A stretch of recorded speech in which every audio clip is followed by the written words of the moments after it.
de pouvoir amener dans l'esprit de quelqu'un une réalité et tu tires la conclusion sur le père que tu obéissais hier, sur les frères que tu aimais hier et tu tires une conclusion sans jamais l'avoir prévu. Et Jacob est un endeuillé faux. Joseph est vivant, mais lui pleure. C'est après cette année d'abondance en Égypte qu'ils peuvent se rencontrer. À 30 ans, Joseph devient premier ministre, ça fait 13 ans. Il faut attendre 7 ans, ça fait 20 et quelques années pour que la famine frappe et qu'ils se rencontrent. L'église de Kinshasa. Noé travaille avec ses enfants alors qu'il doit travailler avec sa femme.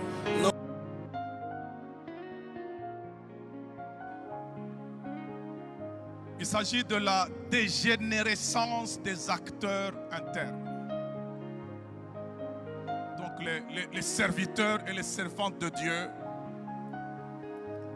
qui connaissent une dégénérescence. On va expliquer cela rapidement. C'est juste la perte des qualités liées à votre race. C'est ça la dégénérescence. Donc vous perdez les qualités fondamentales qui font que vous soyez vous. Nous sommes une race de Dieu et qui a des qualités qui lui sont distinctives. Et ces qualités se résument dans ce qu'on appelle le fruit de l'esprit. Lorsqu'il y a perte de ces qualités-là, la dégénérescence est entamée. Et lorsque cette dégénérescence rencontre l'infiltration, le milieu sacerdotal se gâte. Il devient un milieu à scandale. Nous allons y aller peu à peu.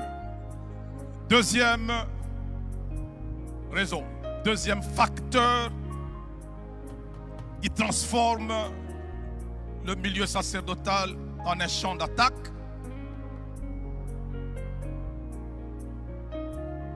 Il s'agit, non, nous sommes au deuxième point, il s'agit des types, on va parler des types d'attaques au sein du milieu sacerdotal. Je vous en résume 3 qui vont nous aider avec quelques modèles pratiques. Premier type d'attaque, il s'agit des attaques verticales. Juste vous situer, on va voir tout ça en détail. Attaque verticale, ça signifie ça part du supérieur à l'inférieur, tout comme ça peut partir de l'inférieur au supérieur. C'est une affaire verticale. Il y a des serviteurs supérieurs, des pères, des leaders. Malheureusement, ça ne devrait pas se faire, qui peuvent attaquer des fils, des serviteurs. Et le drame aussi, c'est qu'il y a des serviteurs qui peuvent également attaquer les pères, qui peuvent accuser, qui peuvent critiquer. Ce sont des réalités auxquelles nous faisons face. Il va falloir en parler et tirer toutes les leçons de gestion qui s'imposent. Alors, deuxième type d'attaque, ce sont les attaques horizontales. Donc, serviteurs de même calibre, soit des supérieurs entre eux, des pairs entre eux. C'est très dangereux parce que ça emporte toujours des inférieurs à cause de l'influence du leadership, à cause du leadership des pères. Lorsque les pères commencent à se battre, ils ne se battent jamais seuls, ils se battent toujours au travers des fils et des personnalités sur lesquelles leur influence s'exerce. Donc ça, c'est le deuxième type d'attaque, c'est au niveau vertical. Ça se passe également entre inférieurs. Des fils entre eux, des serviteurs entre eux s'attaquent et se contre-attaquent. Amen.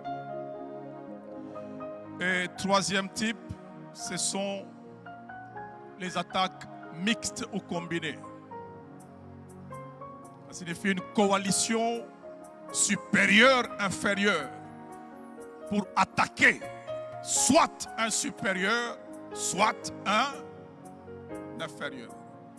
Donc ça se combine. Les inférieurs coalisent avec les supérieurs avec but soit d'écraser un inférieur, de le laminer complètement, soit d'attaquer un supérieur.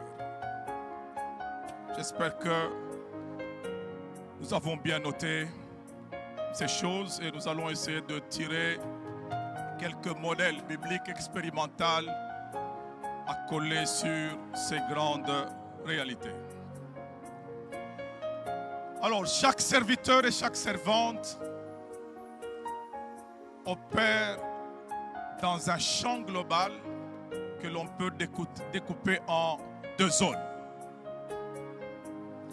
Une zone externe qui s'appelle le monde, comme Jésus nous le présente en disant « Vous aurez des tribulations dans le monde ». C'est que c'est un champ d'opération qui se trouve dans un espace global dans lequel nous travaillons. Et il y a également cet espace interne, cette zone interne que nous appelons justement l'espace sacerdotal, le milieu de service. Ça part de notre famille jusqu'à toutes les communautés chrétiennes, là où nous sommes censés servir Dieu. Amen. Alors, chaque zone, donc interne comme externe, a une vocation naturelle spécifique. Le monde a un rôle qu'il joue. Et l'espace sacerdotal a également un rôle qu'il joue. Le monde par nature est impitoyable. Ça signifie que c'est le domaine naturel d'où partent les attaques, les fausses accusations, les critiques acerbes en vue soit de mettre hors service un serviteur de Dieu ou de le laisser en service mais hors modèle. Ça c'est très important. Soit on vous met hors service, soit on vous laisse servir mais vous êtes sous une pression qui vous entraîne en dehors du modèle. Ça signifie vous êtes déjà hors service mais ne le sachant pas. Et ce monde est sous contrôle d'un esprit spécialisé en accusation. Celui qu'on appelle le prince de ce monde. Il a trois attributs qu'il ne faut pas négliger parce que ce sont ces attributs qui font sa carrière. Il est menteur, il est accusateur et il est séducteur. Ces trois attributs-là ne sont pas à négliger et c'est ces attributs qu'il a su imprimer dans ses agents et lorsqu'il les lâche, ces agents travailleront à s'infiltrer pour manifester ces trois attributs-là. Attention avec cet adversaire, ce n'est pas un enfant de cœur. C'est quelqu'un qui est capable de vous entraîner à désobéir à la personne à qui vous avez l'habitude d'obéir. Satan a su séduire un tiers d'esprits qui n'ont pas de chair. Il a su les entraîner. Il a une capacité d'entraînement par la séduction. Il a su prendre à Dieu un tiers d'esprit et les rallier derrière lui. Donc si ça s'est passé ainsi, avec des esprits sans chair, que dire de nous qui sommes dans des corps mortels, où la chair est faible? Donc il ne faut pas y mettre du jeu. Quoi qu'il soit dépouillé, Satan est comme un général qui n'a pas de galon mais qui garde sa formation militaire. Donc si vous le laissez, c'est vrai qu'il est vaincu, mais en tant que général stratège, il est capable de fabriquer les armes avec tout ce qu'il peut trouver dans son environnement. C'est pour ça qu'il est inventeur. Il est récupérateur et même amplificateur de ces choses ici. Vous ne pouvez pas comprendre comment les personnes qui vous appréciaient, les personnes qui croyaient en vous et qui vous obéissaient, à un certain moment du parcours, commencent à vous désobéir et changent d'opinion sur vous. Ça existe, Dieu l'a subi. Des esprits ont changé d'opinion sur lui et ils suivent une créature qui les séduit et ils abandonnent le créateur qui les a amenés à l'existence. C'est que ce n'est pas du jeu à ce niveau. Le mensonge de Satan, ce n'est pas est-ce que tu as mangé non, je n'ai pas mangé. Non, ce n'est pas ça. Ça, c'est trop banal. C'est banal. Le mensonge du diable, c'est du type enfant de Jacob, capable de te laisser 20 ans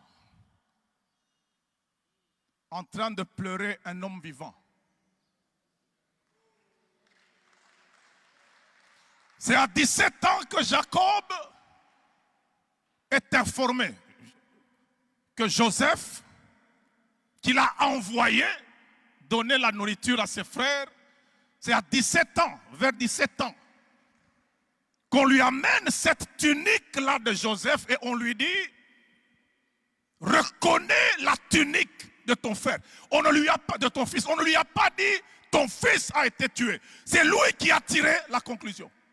Ils l'ont amené juste la tunique et lui ont dit, reconnais la tunique de ton fils. Attention, Jacob n'est pas n'importe qui en matière de brebis. C'est l'initiateur des génies génétiques qui changeait les couleurs des brebis, des tachetés, marquetées.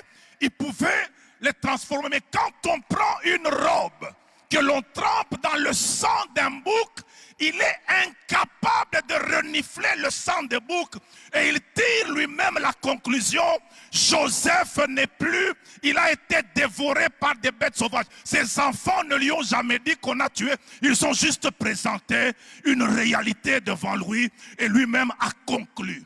Et c'est ça, Satan, capable de pouvoir amener dans l'esprit de quelqu'un une réalité et tu tires la conclusion sur le père que tu obéissais hier, sur les frères que tu aimais hier, et tu tires une conclusion sans jamais l'avoir prévu. Et Jacob est un endeuillé faux. Joseph est vivant, mais lui pleure. C'est après cette année d'abondance en Égypte qu'ils peuvent se rencontrer. À 30 ans, Joseph devient premier ministre, ça fait 13. Hein? Il faut attendre 7 ans. Ça fait 20 et quelques années pour que la famine frappe et qu'ils se rencontrent.